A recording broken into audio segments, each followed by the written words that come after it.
Welcome to the program, and as my regular listening audience knows, I've spent several programs this spring examining the rush to the one world system, now on overdrive thanks to coronavirus chaos. Today I'm going to replay my DVD teaching, Hidden in Plain View, The New World Order in Bible Prophecy. This looks at the players, organizations, and schemes of those folks, actually going back 5,000 years, as thousands of global elite try to establish a godless one-world system. Well, greetings, folks. I'm so glad you could join me for this updated presentation. Actually, I made this over 2 years ago, and circumstances have changed so much in just 2 years that I felt I needed to update it, the New World Order. And the New World Order, it's just really a code word for one world system or one world government. And we know that the Antichrist is going to rule over that. The Bible talks a lot about that, the Antichrist agenda. And I think what's interesting is he's been trying to build that kingdom for almost 5,000 years.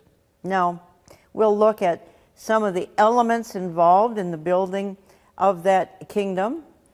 And he's used a lot of tools. Satan has used a lot of tools to try to build this kingdom.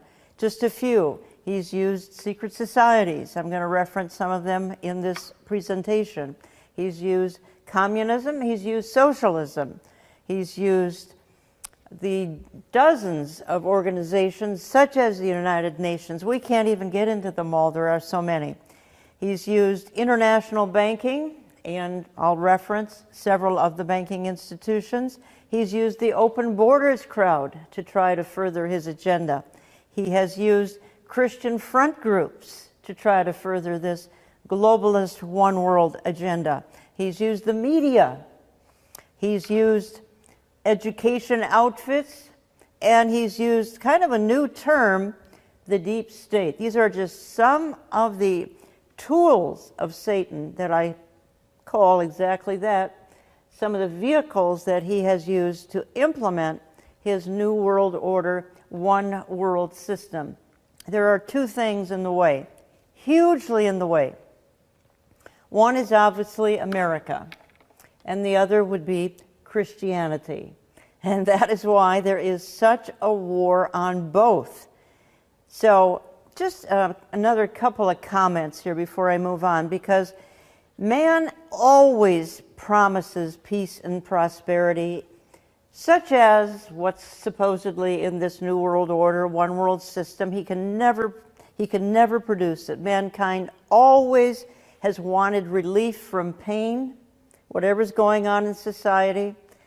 He always wants that to go away, and he's always looking for people and organizations to make it happen.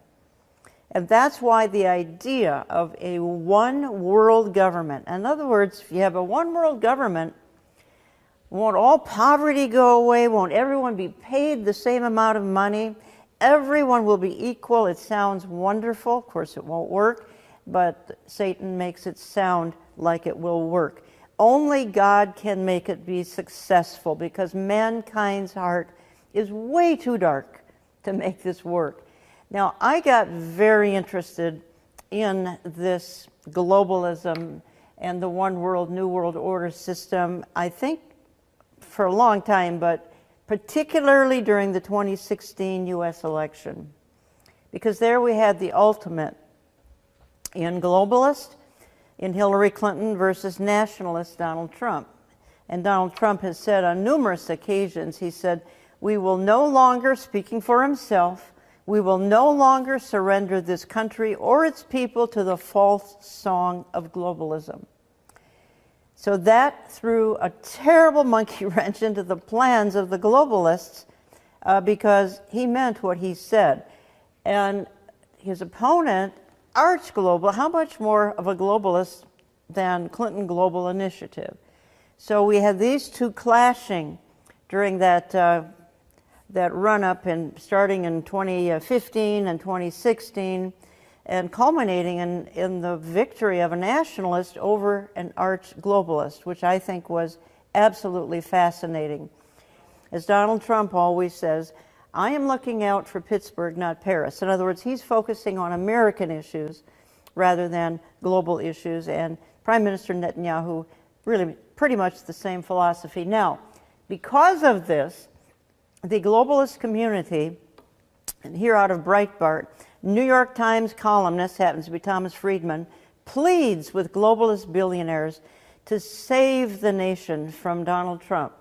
And who is down there in a corner but a globalist for the last 50, 60 years, Henry Kissinger. So they're pleading with the world's money people to please save the world, save the nation first. Let's save the nation from a guy who is America first, a nationalist.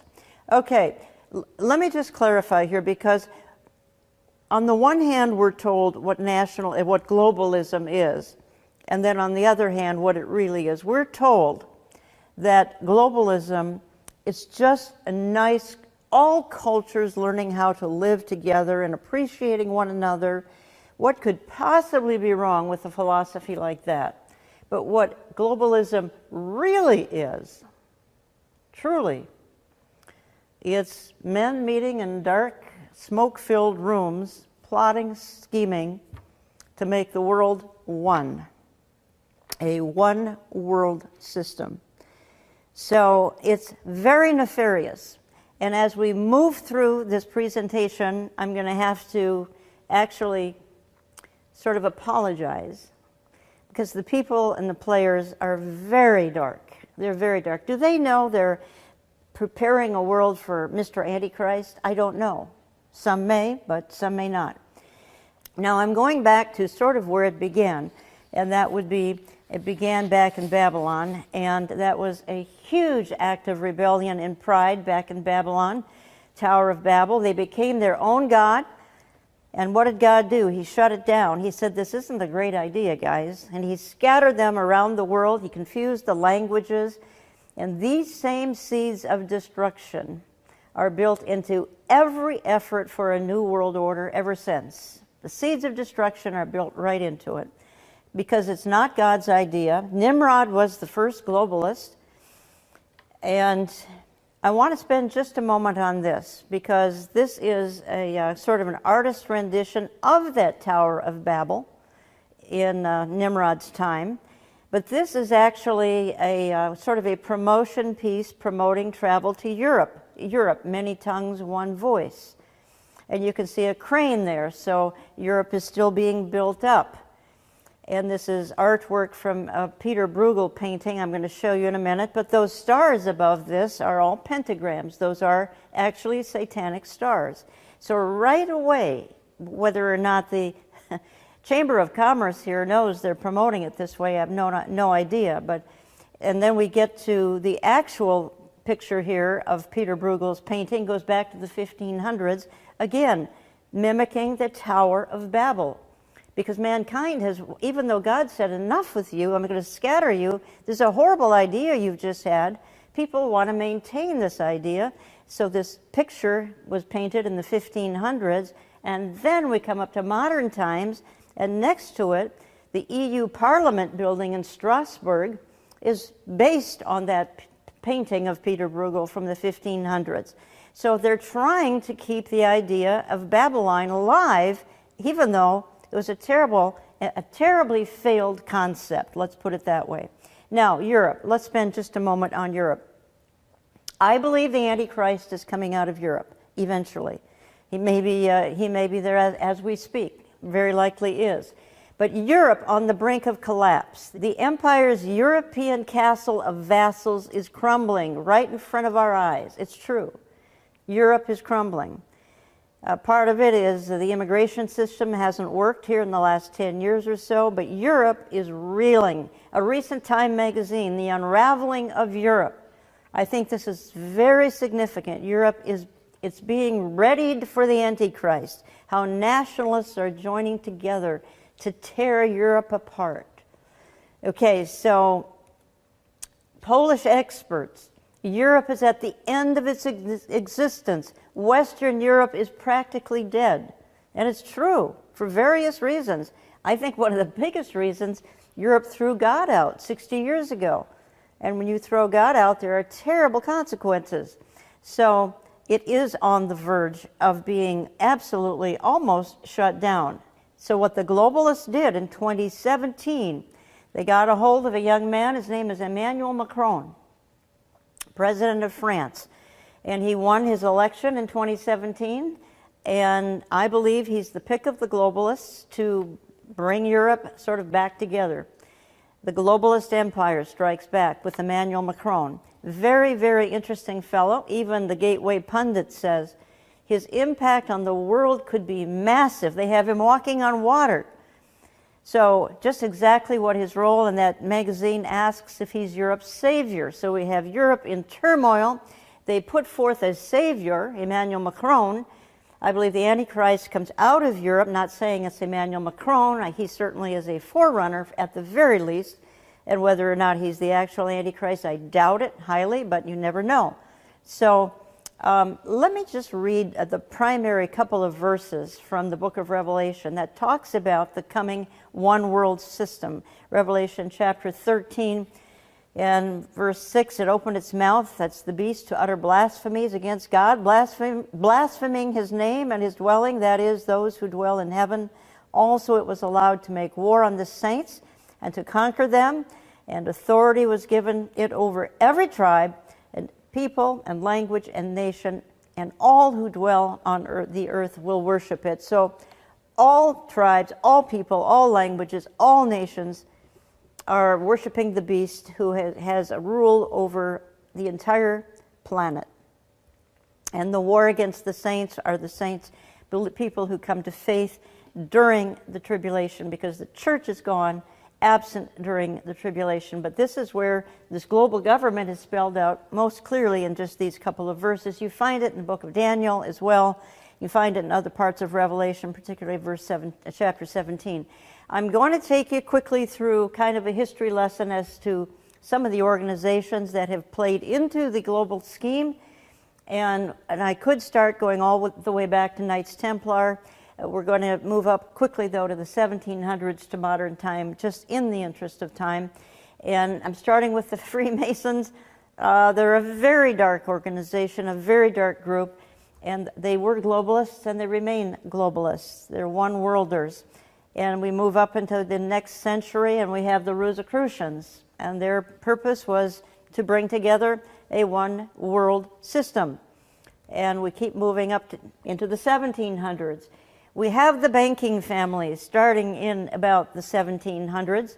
And Meyer Amschel Rothschild, and he gave it to his 5 sons. And the idea was to create global government through the banking industries.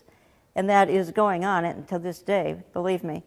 So Rothschild, well, he kind of teamed up with a fellow by the name of Adam Weishaupt in 1776.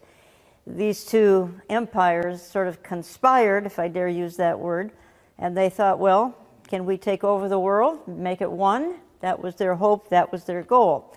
So they formed, at least Adam Weishaupt formed in 1776, the Illuminati. You hear that term all the time. It's conspiratorial. It's a very dark organization. Won't go into details, but the goal, again, of the Illuminati is a new world order. Again, that's just code for a one-world system, the Antichrist system, the Antichrist empire. Coming into the late 1800s was the Rockefeller empire, John Rockefeller. And more recently, one of his sons, David Rockefeller, certainly the most prominent globalist of our time, passed away very recently. And in the background, you see Henry Kissinger, who's never given up on one world government. But just a word about the Rockefeller empire, because they have been so powerful in this whole rush to one world, and particularly in more modern times, David Rockefeller. And David Rockefeller was the prominent promoter and creator of what's known as the Council on Foreign Relations back in 1921. He was just getting his empire going, taking it over from his father, John Rockefeller. And David Rockefeller put together what's called the Council on Foreign Relations in 1921. probably the biggest, next to the United Nations, the Council on Foreign Relations, the biggest contributor to global government. And Carol Quigley here from Georgetown University says this. He said, the Council on Foreign Relations is the American branch of a society which originated in England and believes national boundaries should be obliterated and a one world rule established. Okay, so that was the goal of the Rockefellers going all the way back to the 1920s. Now, in order to successfully bring America into the one world plan, you had to have what they ultimately would call the Federal Reserve Bank, which is neither federal nor reserve. It's a private bank, but it controls our money. It created inflation, and that was created in 1913. America could not be dragged into the one world system without this Federal Reserve, which came along in 1913, a very corrupt outfit that we have no say in. There's no auditing of it. So it's really a scheming type of an organization that we have no say in controlling. Moving up a few years, 1919, as a result of World War I, came the League of Nations, the goal, global government. Because they're dealing with World War I here, how do we prevent this happening again? One world government. That was their hope, that was their goal. All right, moving on a few years, and we have World War II.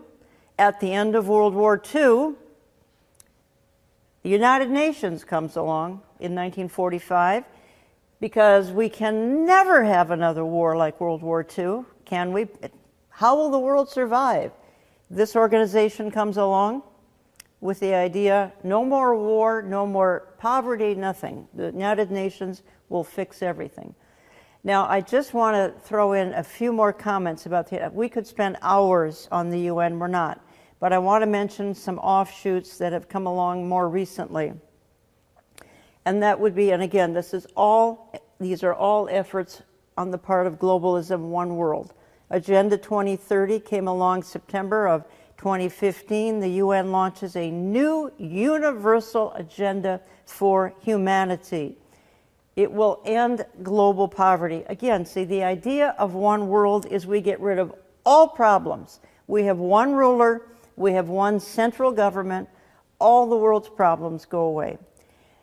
Universal health care, gender equality, which is now, of course, the rage, solve all of humanity's problems. This is Agenda 30. This is part of the United Nations. This came along as recently as 2015. It could bring about utopia. Mankind can't bring about anything that works. Only Jesus Christ can do that, and they shut him out. Okay, so another angle here is sustainable development, part of the United Nations, again, part of Agenda 2030 for sustainable development. Again, this is more recent. The organization founded in 1945, but these goals, these sustainable development, et cetera, 2030, Agenda 21, these are in the last 10 years. And again, it's all, the mindset is let's have one world that will solve all of our problems. The game changer was the United Nations Sustainable Development Summit 2015. Again, the idea is let's get everybody out of the suburbs, move them into downtown, give them an apartment, 300 square feet, get rid of your car. This is the goal of organizations and, well, the Sustainable Development 2015, and a dozen sort of offshoots of this. So again, none of it will work, but again, they keep coming up with schemes.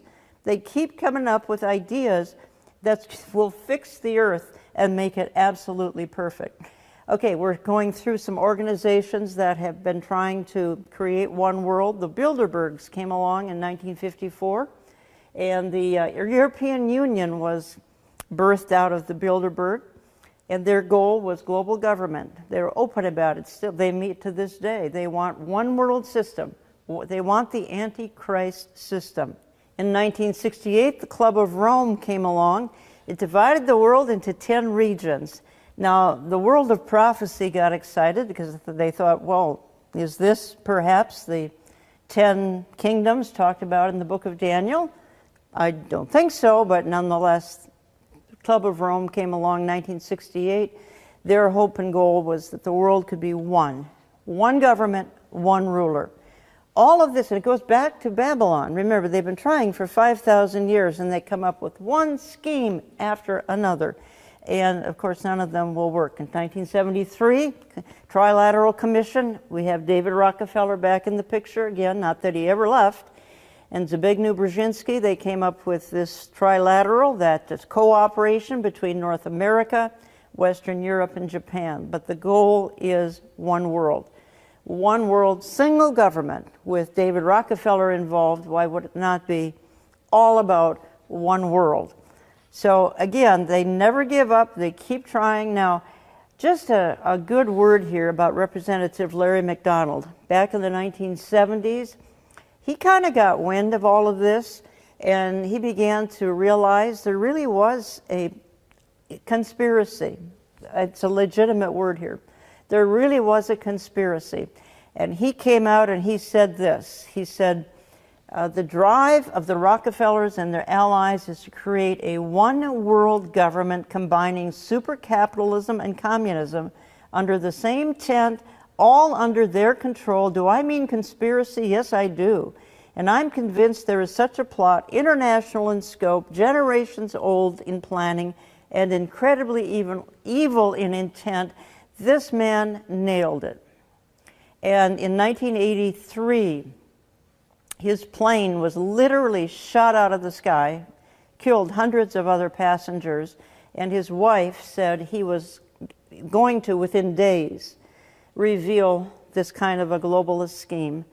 And somebody got to him, shot the plane out of the sky, and killed hundreds along with him in 1983. So they don't want this plan revealed, even though it's kind of hidden in plain view. I mean, they're pretty open about it, but some people, like this McDonald, was very, very blunt about it. Do I mean international in scope, generations old in planning? It's incredibly evil in intent. And he pointed to, again, the Rockefeller Empire. Now, again, going back to the 70s, Henry Kissinger, the New World Order cannot happen without U.S. participation. Yes, there will be a New World Order, and it will force the U.S. to change its perceptions. So again, they keep using the term New World Order. Sounds conspiratorial. I didn't make it up. They've used this for centuries. We're going to see how many more in modern time are using it. Again, David Rockefeller, he's still in the picture in the 90s. And he said in 91, the world is now more sophisticated and prepared to march towards world government. So again, the passion here, at least of the Rockefellers, the Soros, so many others that follow in lockstep with them, is one world, one government, one single ruler, one world currency, but one person in charge of it all. Now, Rockefeller said in 2003, still on David, as I said, he recently passed away in the last 5 years. He said in 2003, he said, some even believe we belong to a secret cabal working against the best interests of the United States, characterizing my family as internationalists, and of conspiring with others around the world to build a more integrated global political and economic structure, one world, if you will, and if that is the charge, I stand guilty and I'm proud of it. So he openly admits, the Rockefeller Empire here openly admits that at least he, as one of the more contemporary representatives of the family, been passed on now to others in the Rockefeller Empire, that they are proud of the fact that they want a global political and economic structure. Okay, now, Mr. New World Order himself, George Herbert Walker Bush, it's a big idea, a New World Order. Only the United States has both the moral standing and the means to back it up. He was one of the most enthusiastic promoters of a one-world system, of a one-world government, of one-world everything. He thought, and he said in one of his speeches, the United Nations needs to head it up.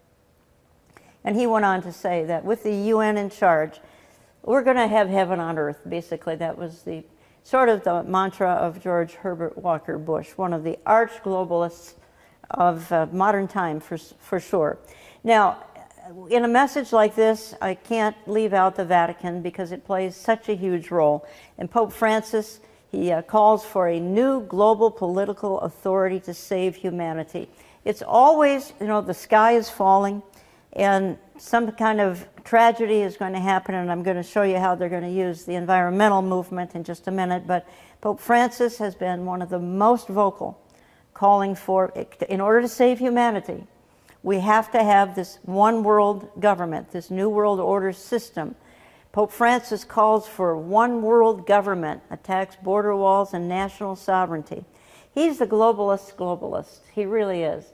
I believe a pope will very likely be a false prophet, as spoken of in the book of Revelation, whether it's him or a successor of his. And he's actually, by the way, he says in this article, Pope Francis made a strong new push for globalism, calling for a supranational, legally constituted body to enforce UN's Sustainable Development Goals and implement climate change policies.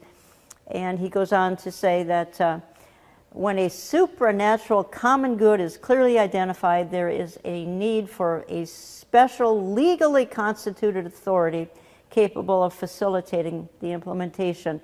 He wants one person to implement this whole plan. I don't think it's him, but he's really calling for the Antichrist. Whether he knows that or not, I have no idea. He's called the Vicar of the New World Order. That's kind of just a little catchphrase that he's been given. So people have caught on that he's the arch globalist probably on the planet today. He really is. Now, along with this fellow, globalist in chief George Soros.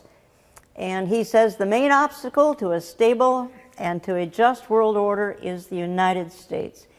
So George Soros, going back to when he was 14 years old, he was in the Holocaust, but he was aiding the Nazis at the time, even though he's Jewish. So he's got kind of a checkered history, and with his billions, he's able to actually throw entire governments around the world and then sort of take control of their currency. But he's globalist in chief. He, along with the Rockefellers and a few others, I think, have been the primary movers and shakers for this kingdom that's trying to be birthed, and will be eventually. Okay, the globalist billionaire cabal. And I recently kind of talked about this on air when I actually had Michelle Bachmann on air with me recently, and she referred to this globalist billionaire cabal. They have incredible power, and they do want the world to be one, whether it's Bill Gates, Jeff Bezos, George Soros, Jeff Zuckerberg. There are more who belong to this billionaire cabal, but they've got one thing in mind, that the world would be one, that the world would be one ruler, one empire, one government, one world everything. So when you've got the billionaires behind the scheme, it's going to happen eventually. Now, I want to say just a word here about the border situation. And we've seen Europe come undone because of immigration issues. And it's literally, this is what's tearing the world apart, our border issues. It's what got Donald J. Trump elected in 2016. And will a wall ever be built? I kind of doubt it, because the powerful globalists are not going to allow it, because walls don't allow the world to become one, very simply. But let's look at that for just a minute. And this was an article I happened to see. We don't have time for the 10 reasons. 10 reasons globalist elites won't let Trump build the wall and protect America's national security. Indeed, it's the globalist empire that is preventing and trying to discourage walls and borders everywhere, even though they work. Israel, perfect example of how they work. But let's just take a look. When you see these migrants trying to enter the United States, don't you wonder how some of their basic human needs are being taken care of? Food, medicine, things like that. Who's taking it? Somebody's got to be meeting their needs, or there'd be casualties, thousands along the way. Well, along the side, you can see there are indeed those that are participating with this. It's a scheme. And you look into it a little bit more deeply, and you find out that it is the United Nations, The United Nations wants no walls, no borders. They want the world to be one. So the UN Refugee Agency and UNICEF is along with those that are coming from Central America into America, and totally destabilizing the United States completely with immigration problems, all by design to weaken us so that we will fall eventually into the one world system. So it's the United Nations that's a part of this. And then the UN is directly assisting the erosion of our sovereignty at the border. Why are we still funding it? And that's been the question, I think, of the hour for probably decades. Why do we still fund it? So the whole border crisis, it's so contemporary and it's urgent, and it's playing into this scheme of the one worlders because they want no borders, no walls anywhere. Barack Obama, chief globalist. The world is more interconnected than ever before, and it's becoming more connected every day. Building walls won't change that. Well, in a sense, there's some truth to that. Building walls actually will change a whole lot. It makes people safe, but the globalists don't care. They don't care if people are safe. They do not care. They just want the world to be one. They're preparing the world for the Antichrist and his kingdom. Now, spend an extra minute here, if I could, on the environmental movement. And I'm going to use a term, and I use it cautiously, but the environmental movement, those in leadership anyway, have become the useful idiots of the globalist agenda. Now, I'm not saying we should not be taking care of the environment. We should. The Bible tells us to, but not the way these people are trying to go about it. When Mikhail Gorbachev stepped down from leadership some decades ago now, he immediately formed an environmental group, and that would have been the Green Cross. And he said, the threat of environmental crisis will be the international disaster key that will unlock the New World Order. He said that back in the 90s. So he formed the Green Cross, and he knew that the environmental agenda, pollution knows no borders, so let's have no borders. So this is, the globalists ran into the heart of the environmental agenda. And can a one world government protect our planet? Remember, if we don't get our climate under control, we'll all fry and the planet will be completely destroyed. And as a recent politician has said, within 10 to 12 years, which is of course nonsense, because who controls the climate? Only God controls the climate. But they are useful tools, the environmentalists, and they never give up. In 2000 came the Earth Charter. It was all about environmentalism. The sacred Earth, it was an environmental type scheme for global government pushed by Maurice Strong, Mikhail Gorbachev, and Stephen Rockefeller. So the Rockefeller name still active. And they're using the environmental movement to try to bring about global government. In the year 2001, that Earth Charter, the environmental Earth Charter, was put into the Ark of Hope. Well, what does that look like? That's sort of a parody here on the Ark of the Covenant, which Indiana Jones tried to find in that movie of the 1980s. So the Earth Charter of 2000 was put into the Ark of Hope in 2001. This is all environmentalist nonsense. But nonetheless, that's the tool they're trying to use. In other words, if we don't save the planet through the environmental movement, all of us will die here, as Alexandria Ocasio-Cortez says, in 10 to 12 years. All right. 7 in 10 Brits support world government to protect humanity from global catastrophes. And again, that's the mantra of those behind this movement. If we don't have world government, we're going to have some kind of a catastrophe. Now, the options, there are many, wars, and lots of other things. But right now, they're all looking at environment as being the catastrophe that will destroy the world, that only global government, one world system, can save. Antichrist system is the only thing that can fix the world. This was just on Breitbart. UN. Humans could cause extinction of 1 million species. Globalism will fix that. So again, they keep saying, and however, mankind can stop the destruction through transformative change that could translate into globalism, replacing national sovereignty and nations' self-determination. So only globalism can save the planet. And that's been their message now for a lot of years. The whole environmental agenda goes back to the early 1970s and Earth Day. It goes before that, but it became organized in the early 1970s, and they have not let up. Al Gore came along and tapped into it. Inconvenient truth, which was an inconvenient lie.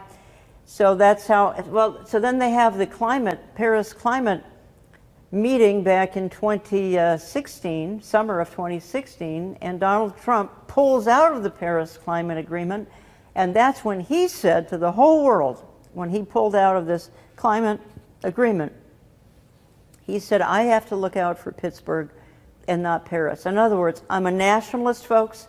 I'm not interested in all the problems around the world. I am interested in solving the problems of America because, again, he's a nationalist, not a globalist.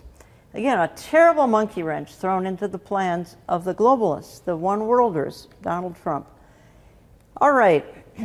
Now, I believe there's been sort of a longing for a man with a plan, that's what I call it, a Mr. Fix-It to come along and fix the world's problems. Going all the way back, Arnold Toynbee, British historian, the nations of the world are ready to give the kingdoms of the world to any one man who will offer us a solution to the world's problems.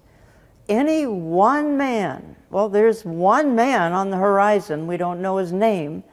Again, his role is that of the Antichrist, and all of these people are trying to get his kingdom built, but God keeps saying, you know, the time isn't right yet. For one thing, the church is still here, so as long as the church is here, you can't be an Antichrist.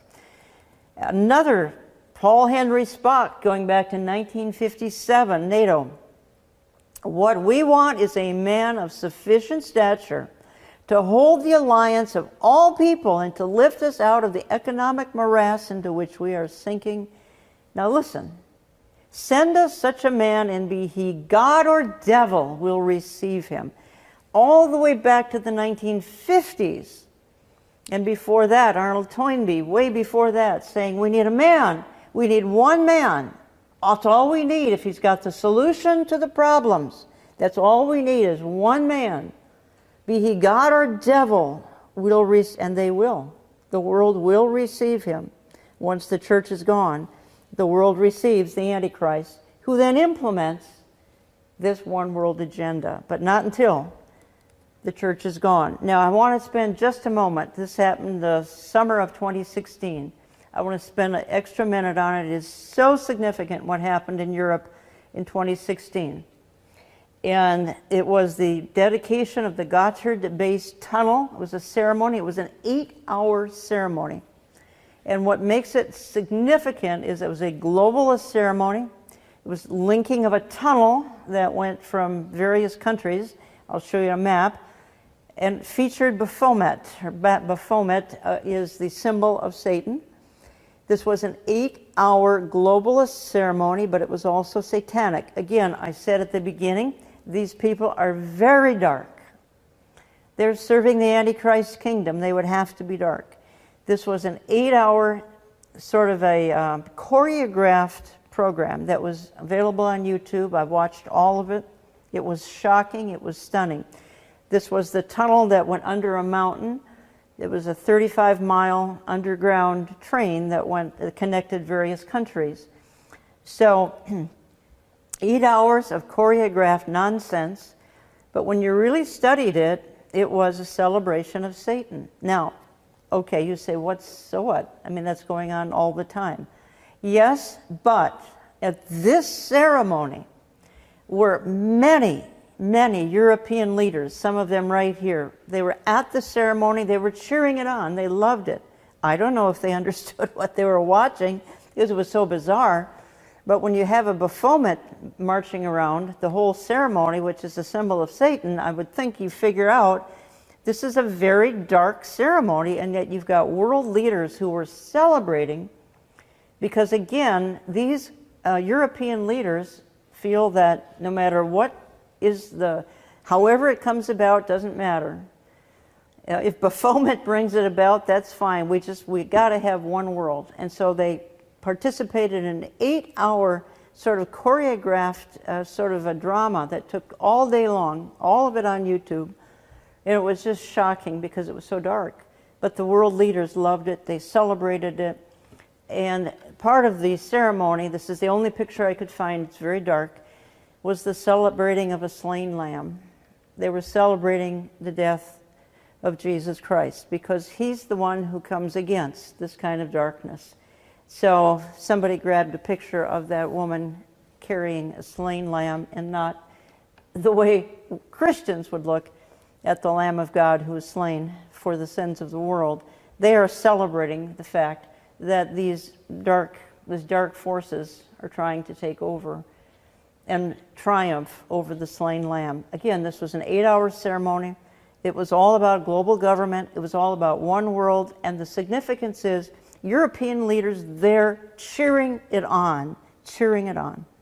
It's why Europe is so dark. It's why Europe is hopelessly dark and will never again be any kind of a light.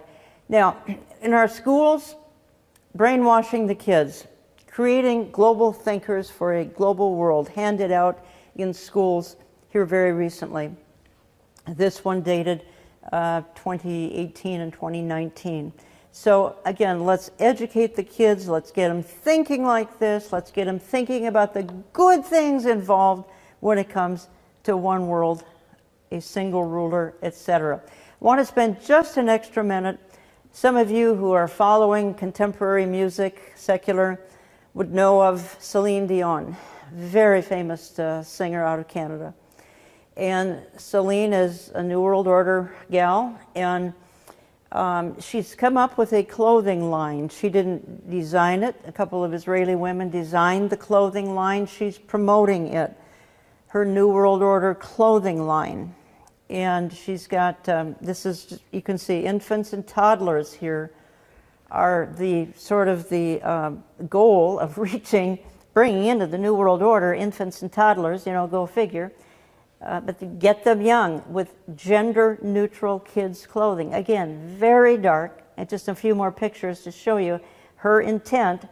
And this is representative of the entertainment world, and they're thinking about globalism in one world. They want it, and they want it badly. Just a couple of them here, this is part of their promotion. The all-seeing eye on the hand of this little girl being indoctrinated into this concept of globalism. A little, probably a 5-year-old girl here.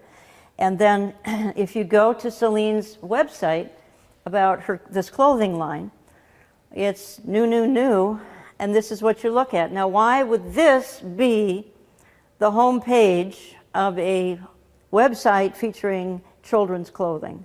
Again, very, very dark. Let's get the little kids indoctrinated into this as young as possible. Celine Dion launches Illuminati-Esque gender-neutral clothing line, and then somebody said this. Agenda behind Celine Dion's gender-neutral children's clothing line is satanic. It is definitely satanic. There is a mind behind it, an organized mindset. Again, we see Baphomet in here. Again, a little child. The agenda of the One Worlders is to sort of propagandize infants and toddlers, for Pete's sakes. And Celine Dion is behind it, and she's this popular singer, and she knows what she's doing. She knows exactly what she's doing. Again, the pentagram stars on the clothing of the, along with this, it's just dark, that's all I'm saying. And I think it's sort of crosses a line when you start targeting 2- and 3-year-olds. But this is, again, the globalist agenda. Now, they spell out their agenda on the Georgia Guidestones in Georgia. And there they call for the population under 500 million return to one language. Let's go back to Babylon. Didn't work, but let's try it again. A new 10 Commandments. So this is what the globalists have. This is the monument in Georgia, Georgia Guidestones. They have it all spelled out on the Georgia Guidestones. It's their plan for the one world system. The plan for the Antichrist system It's on the monument there in Georgia. So they're very open about it. Remember, David Rockefeller said, am I thinking about a one world system? Yeah, I am, and I'm proud of it. So these people, keep in mind, they are proud of their idea. Some of them will say, well, it's going to solve all the world's problems. That's why we're proud of it. And I think most of them are proud of it because it's so dark, and they are very dark people, and they're serving a very dark Savior. This just happened in 2019, the World Government Summit. This was in Abu Dhabi, I believe. And what was interesting about this World Government Summit is that this was on the outside of the summit, and New World Order forming under pagan temple of Baal Arch. Now, let me spend just an extra minute on the Arch of Baal, or the Arch of Palmyra, which is right there. ISIS destroyed the Temple of Baal, remnants of it, in 2015, and this Arch of Palmyra was a part of that Baal system that was in Syria. And this is a replica. It's a 6-ton replica, so it's not a piece of plastic.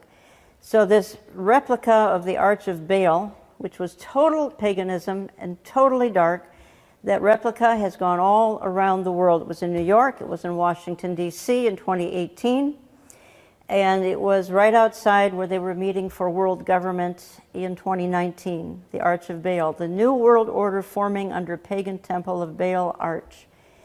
Breaking Israel News, that's their commentary, not mine.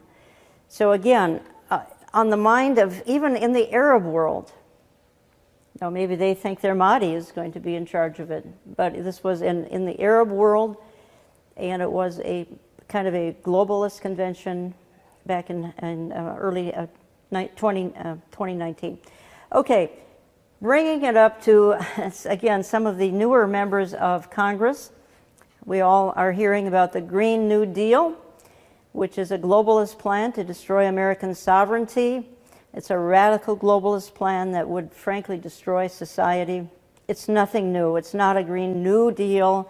It actually comes out of the Green New Deal was plagiarized from a 2009 United Nations Environment Program. In other words, AOC didn't come up with a new idea. It's an old idea, 10 years, 11 years old, going back to rethinking the economic recovery. A global Green New Deal goes back to 2009. Anyway, it would indeed undo the entire world if it were to be implemented, but it is a globalist one world plan. Russia just came out and said a new world order is being formed. Russian Foreign Minister Lavrov declared today that Western liberal model of society is dying and a new world order is taking its place. So again, this term, New World Order, it's been around for about several thousand years. And again, it's nothing more, nothing less than the Antichrist kingdom outlined in Revelation 13. It's also referenced in Daniel 11, other parts of Revelation. It's the coming one world Antichrist kingdom. The seeds of destruction are built into it. One world apart from God is not God's will. Jesus Christ must rule. So whether or not it is Babylon, it won't work. Whether or not it's United Nations, it won't work. Whether it's Agenda 21, Agenda 2030, it won't work. It's man's idea, man's plan. Whether it's the Green New Deal, it won't work because it's not God's idea. All will fail. All of the various efforts that I've outlined, and I've left out plenty because it would take hours and hours and hours to go over the entire scheme, going back to Babylon, to the present, all the schemes, they will all fail because the Lord Jesus Christ is not included in any of them. Now, it won't work. Again, some obvious reasons. Mankind has a corrupt heart. It's a very dark heart. And mankind will promise peace that he cannot produce. Mankind will promise all sorts of things he can't produce.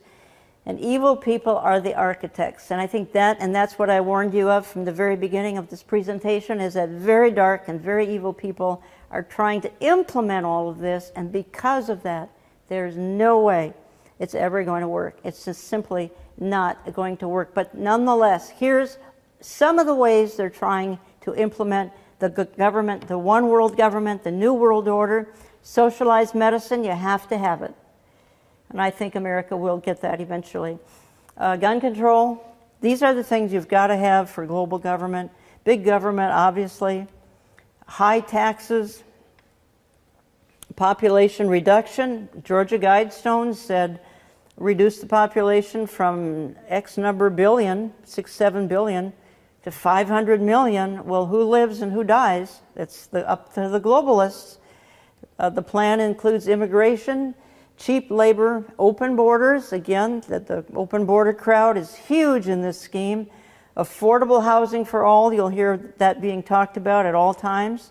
Environmentalism, it's probably the biggest player in this whole scheme is the environmental movement, which again doesn't mean that as believers we aren't to be careful and maintain the environment. We are. Increase the debt. You've got to do that for global government. Increase poverty. You need to do that. International welfare. Class warfare. Got to have that. And how often do we see it on the news? No religion but a single pagan religion. That's why Christianity is really America, as I said, America and Christianity are the two big obstacles to this global government. America and Christianity, because there is to be no religion but a single pagan religion, ultimately headed by the Antichrist and the false prophet. Destroy the family. So these are some of the ways the globalists hope to initiate these bullet points. And if we get these and 100 more initiated, we will have paradise on earth, a single government with a single ruler. Now, David Rockefeller said, all we need is the right major crisis, and the nations will accept the New World Order. Again, David Rockefeller, probably the primary player since the 1920s, passed away recently. The major player, some others as well, but he's the most influential. So what would be the major crisis that could bring this about? I think there are several options. I think one of those options could be the some sort of a catastrophe. Some sort of a global financial catastrophe would easily bring about global government. Could be a terror-related event. What if there were 9/11s going off in 24 cities of the world at the same time? People would be so terrified they'd say, yep, we need a single government to control this. It could be weather-related. Again, it could be environmental. It could be World War III. Maybe that's on the horizon. A major type of a global war would certainly, just as World War I caused the League of Nations, World War II, the United Nations, because world wars terrify the entire world. So a World War III could bring about global government. But I maintain it's one event that will bring it about. And believers know it as the rapture of the church. When the rapture of the church takes place, could be any day, of course, with the church gone, the world in complete chaos, with millions and millions of people suddenly disappear, completely gone. And children, small children, not of an accountable age, missing. Perhaps parents left behind, terrified what's happened. Others who have lost loved ones. The world will be in complete chaos.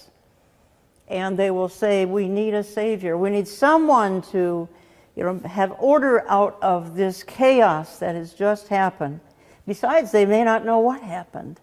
They just know that planes are crashing and cars are crashing and people are missing. And I maintain that it is, and the Bible indicates that it will be the rapture that then brings on the new world order that they have been striving for. This is it. It goes by various names. The time of Jacob's trouble, Daniel's 70th week. It's known as the tribulation. This 7-year period from which the church is absent is what the globalists have been striving to create for 5,000 years, since Babylon. This is it. 7 wonderful years of hell on earth. But they do get their 7 year of global government. They get it. They finally get their paradise. It doesn't work very well according to the Bible.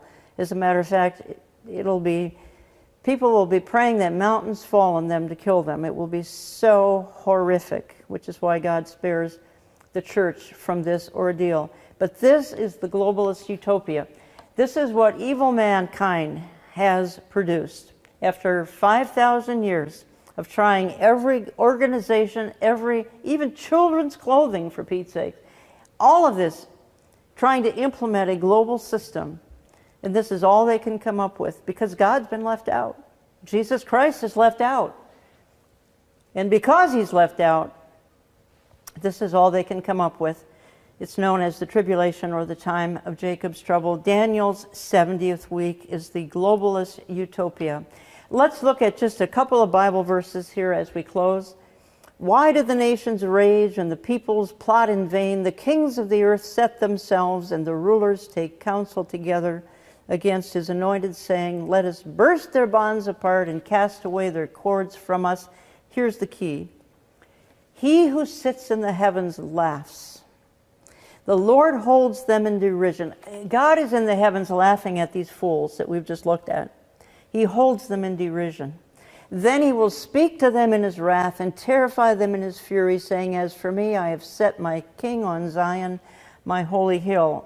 He's going to establish his global empire in Zion, in his holy hill in Israel. Ephesians 6:12, we wrestle not against flesh and blood, but against principalities, against powers, against the rulers of darkness of this world, against spiritual wickedness in high places. So we're not really battling the flesh. Yes, it's David Rockefeller and it's George Soros and it's these earthly people, but it's the principalities and the powers that are motivating them to think that they can create paradise without God. Impossible. It's so impossible that every effort ends in ignominious defeat and ultimately the tribulation. And then one more verse here. Fret not yourselves because of evildoers. Be not envious of the wrongdoers, for they will soon fade like the grass and wither like the green herb. So these evil men who've been plotting and scheming for 5,000 years, we're not to fret over these evildoers or be envious of them. They're going to wither like the grass. And what's going to come on the scene? Yeah, world government's coming, thankfully. It's coming. It's coming, the right kind of world government. The right kind of world government. It's on the horizon. Some other things have to happen first, but it's called the millennial reign of Jesus Christ.